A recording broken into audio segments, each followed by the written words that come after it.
If you've watched my videos before, then you already know nearly every great prophet has cast a dark shadow over the year 2025.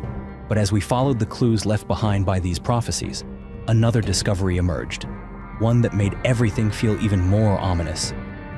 It was a forgotten prophecy from a Zen master who lived over 1,000 years ago, a man revered as one of the 7 greatest seers in the history of ancient China.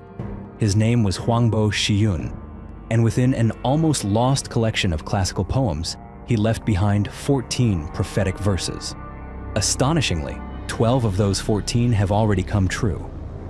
Only 2 remain, and one of them contains a prediction that speaks of a world-shifting event in the year 2025.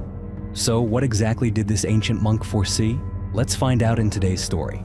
So fasten your seatbelt as we dive into today's mystery. But first, you might just have incredible luck if you like and subscribe before this video ends.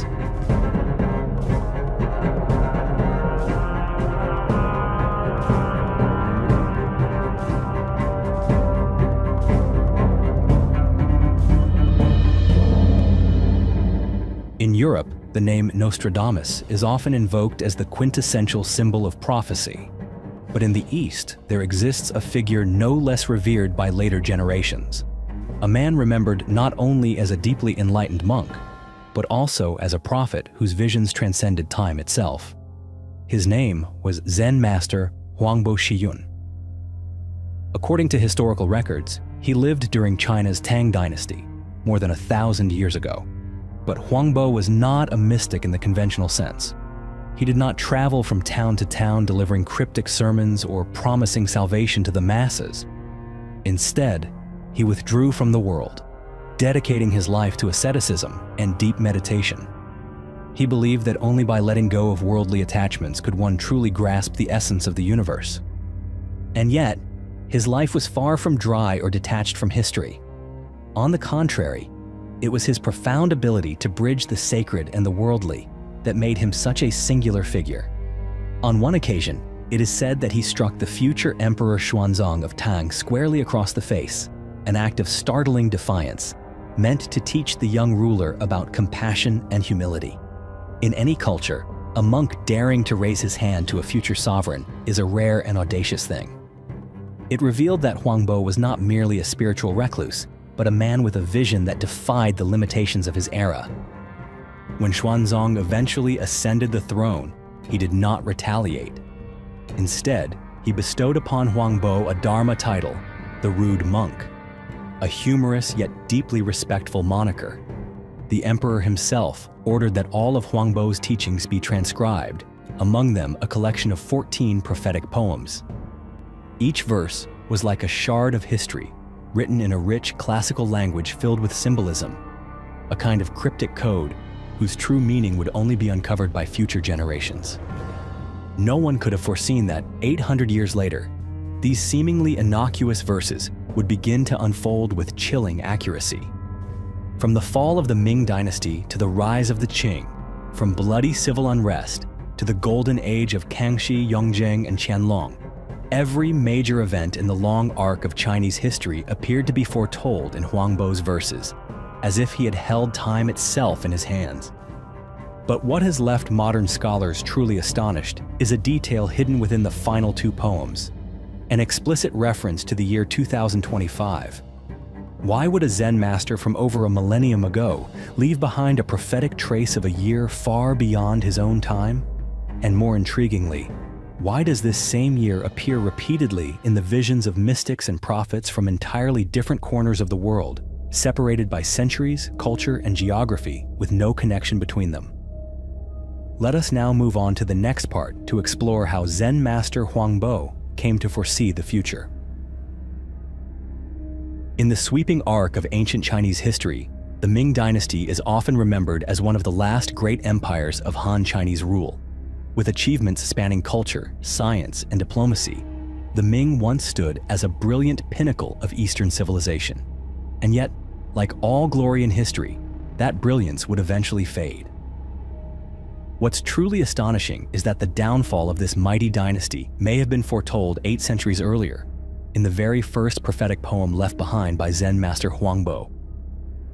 In that poem, Huangbo referenced the disruption of the sun and moon, two celestial symbols that, by no coincidence, directly mirrored the official emblem of the Ming dynasty itself. The image of a chaotic sun and moon served as a powerful metaphor for a kingdom in decline. And indeed, as the Ming entered its final years, that decline became evident on every level. Natural disasters struck in relentless succession. Famine spread across the land, corruption festered within the court, and violent uprisings erupted with growing ferocity. The people lost faith in their rulers. Farmers rose up in revolt. Factions within the government turned on each other, clawing for what power remained. To the north, the Manchu forces loomed like a black storm gathering at the borders. To the south, Li Zicheng, a former soldier turned revolutionary, marched his peasant army toward Beijing, determined to seize the throne. And then, the inevitable happened. In 1644, Li Zicheng's forces breached the capital. In that haunting moment of history, Emperor Chongzhen, the last ruler of the Ming dynasty, took his own life beneath an ancient tree, as if offering one final act of penance to the ancestors he had failed. What defies explanation is that Huangbo's poem had seemingly predicted this exact fate. Not just the fall itself, but the imagery, the moment, and the tone of irreversible tragedy. And yet the prophecy didn't end there. Beneath the sorrow of collapse, Huangbo hinted at something greater, a motion larger than any one emperor or empire. For as one age comes to its end, another inevitably begins. And like darkness before the dawn, the fall of the Ming marked not just an ending, but a forewarning of what was to come. What rose from its ashes was the Qing dynasty, ushering in a fundamental shift in the power, culture, and even destiny of China itself. But what continues to unnerve scholars today is the uncanny fact that all of it, the chaos, the death, the regime change, was written plainly in that very first poem, hundreds of years before any of it came to pass. After the fall of the Ming dynasty, China entered a new chapter under the Qing, an empire founded by warriors from the northern frontier. At first, many dismissed the Qing as a patchwork regime, lacking the grandeur and refinement of the golden age that had come before. But then, a young emperor emerged, one who would silence an entire court and go on to be remembered as one of the most brilliant sovereigns in the history of the East. His name was Kangxi. He ascended the throne at the age of just 8 and would become the beating heart of an empire for more than 6 decades. And what seems almost beyond belief is that the fate of this extraordinary ruler had already been foretold in the second prophetic poem of Zen master Huangbo, written centuries before Kangxi was even born. Contrary to what some might assume, Kangxi was not raised in luxury or indulgence. Instead, he came of age in a court rife with manipulation and power struggles. At the center of this turmoil was Oboi, one of the 4 regents entrusted by the previous emperor to oversee the realm during the boy's youth. But Oboi had consolidated power for himself, becoming the de facto ruler of the empire. Though Kangxi held the title of emperor, it was Oboi who pulled the strings. What no one expected, however, was that the boy emperor would one day turn the tables with his own hands. In 1669, at the age of just 16, Kangxi orchestrated a masterstroke. He invited Oboi to the palace under the pretense of sharing tea, all while setting the stage for a trap that had been carefully prepared in secret. As Oboi raised his cup, he accidentally dropped it, an act that, in the strict etiquette of the time, was considered a grave insult to the emperor. Seizing the moment, Kangxi gave the signal, and guards rushed in to arrest the once untouchable regent on the spot. In a single calculated move, a teenager had toppled the most powerful figure in the court. What astonished scholars even more was not merely the prophecy of Kangxi's rise or his daring act of reclaiming power, but something far more precise. Huangbo's poem had also predicted the exact length of his reign. Within the second verse, there is a line referencing 61 years of rule, and it was indeed 61 years that Kangxi held the imperial throne. He would go on to become one of the longest reigning emperors in Chinese history, his rule marking an era of strength, stability, and cultural flourishing, exactly as the poem had foretold. In the 4th prophetic poem of Zen master Huangbo, he foretold the reign of Emperor Qianlong, who would lift China to the zenith of its imperial grandeur, only to set it on a path of decline that followed swiftly behind the brilliance. Qianlong ascended the throne in 1735, inheriting not only the crown, but also a deeply entrenched foundation of political strength and military power.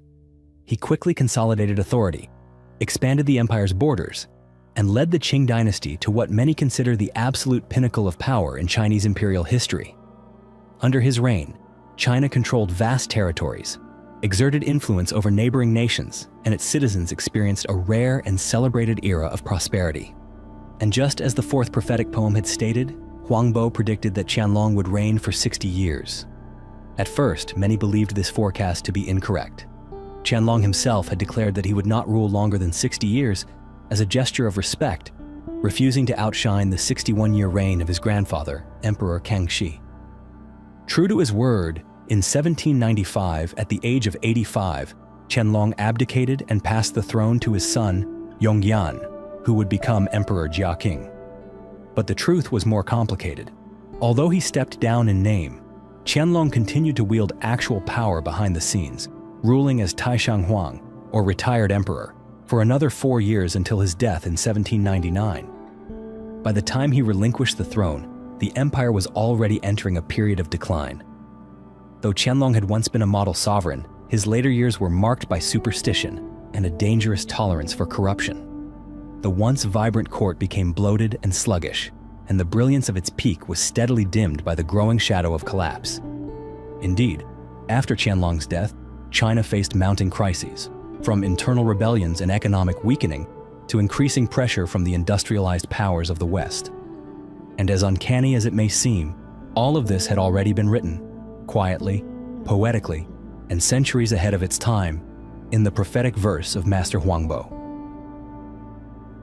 After the radiant glory of the Qianlong era, the history of China turned a new page, one that foreshadowed the coming of crisis and calamity. And as if echoing a warning across centuries, the fifth prophetic poem of Zen Master Huangbo marked the beginning of this downward spiral with the image of a heavy red dragon. According to the Chinese calendar, the year 1796 symbolizes the red dragon, coinciding with the ascension of Emperor Jiaqing. This was the era Huangbo foretold as the beginning of China's modern Dark Age. And indeed, so it was. In reality, the Jiaqing reign was the period when the Qing dynasty first began facing severe systemic breakdowns. The most prominent crisis was the White Lotus Rebellion, a massive uprising fueled by a religious folk movement that swept across large regions and lasted nearly a decade. Corruption spread unchecked, and the bureaucratic system grew increasingly feeble. Jiaqing ruled for 25 years before succumbing to illness in 1820. Meanwhile, Britain had already emerged from its first industrial revolution, while China remained insular, clinging to its age-old policies of trade exclusion and cultural superiority. This overconfidence would open the door to what became one of the greatest tragedies in modern Chinese history. The British, driven by expanding consumer demand and hungry for trade, orchestrated what could only be described as a soft invasion, smuggling opium into China under the guise of commerce. As millions of Chinese fell into addiction, social order began to disintegrate. In 1839, faced with a national emergency, Emperor Daoguang dispatched Lin Zexu to Guangzhou to end the opium trade. In a dramatic act of defiance, Lin destroyed over 20,000 chests of opium, right in the public square. This triggered the First Opium War with Britain. In 1840, war broke out, and with its overwhelming military superiority, Britain quickly defeated China. Huangbo's verses, written in the 9th century, seem to foresee not just the fate of individuals, but the trajectory of an entire civilization. From the first cracks seen in the Jiaqing era to the unraveling of imperial strength under Daoguang, the poem resounds like a warning bell, declaring that when an empire refuses to evolve, the world will evolve without it. Across many of Zen Master Huangbo's prophetic poems, one cannot help but notice a pattern of astonishing accuracy. Out of the 14 total poems, 12 have already come true, leaving only 2 shrouded in uncertainty. And as fate would have it, the 13th poem contains a reference to the year 2025, a year which, if the prophecy proves correct, could alter the global order in ways beyond imagination. In that poem, Huangbo does not mention any emperor. He names no dynasty. Instead, he writes as if speaking directly to humanity itself. The content of the poem reads, "In the year of the rat, the world reels from plague. The West shall again witness the rise of one from the South. By the year of the snake, all shall return to the center." According to the traditional Asian calendar, the year of the rat corresponds to 2020, and the year of the snake to 2025. But what truly chills the spine is not just the mention of these years. It is the way modern history has begun to unfold almost exactly as foretold. In 2020, the world was gripped by an unprecedented pandemic. Life froze. Cities stood silent, like scenes from wartime. The global economy faltered. Grief seeped into every household, and many began to speak of Huangbo's prophecy. Now, as we step into 2025 itself, the question lingers: what comes next? The West shall witness a force rising from the South. This line invites many interpretations. Perhaps it hints at geopolitical shifts, nations from the global South rising in influence. Perhaps it alludes to societal upheavals, as forgotten communities reclaim their voice. Or perhaps it speaks of spiritual and cultural transformations, where new currents of thought begin to challenge the long-established pillars of Western democracy, signs that the world is no longer as it once was, and that the center of human history may be shifting. Those familiar with Chinese history know that China has long considered itself the Middle Kingdom, the axis around which all things in the universe revolve. So when Huangbo's prophecy speaks of all returning to the center, could he be implying that China will reassert itself as the dominant global power? Or does this foreshadow an even graver possibility, a third world war, as mentioned in other prophetic accounts, with China emerging victorious? We have already witnessed the collapse of the Soviet Union, the trauma of September 11th, the 2008 financial crisis, and the 2020 pandemic. History has never shied away from turning sharp corners, but 2025 might be unlike anything we've seen before. It may mark a great turning point in human civilization. It may be a new beginning or a final end, but whatever comes, it is our choices, how we live, what we believe, and how we act, that will carry us through the storm. If the world truly is changing, then let us be the ones who change it for the better. If the fate of humanity truly lies in our hands, let us not let it slip away unnoticed. Because as Master Huangbo wrote in his final poem, what comes next must be asked of those who come after. In other words, no matter how events unfold, it is always the hands of future generations that hold the power to shape a brighter world. If today's story made you pause, even just for a moment, to reflect on the ancient prophecies whispered across the centuries, then share your thoughts in the comments below. And don't forget to hit subscribe and turn on the notification bell. I'll see you in the next story.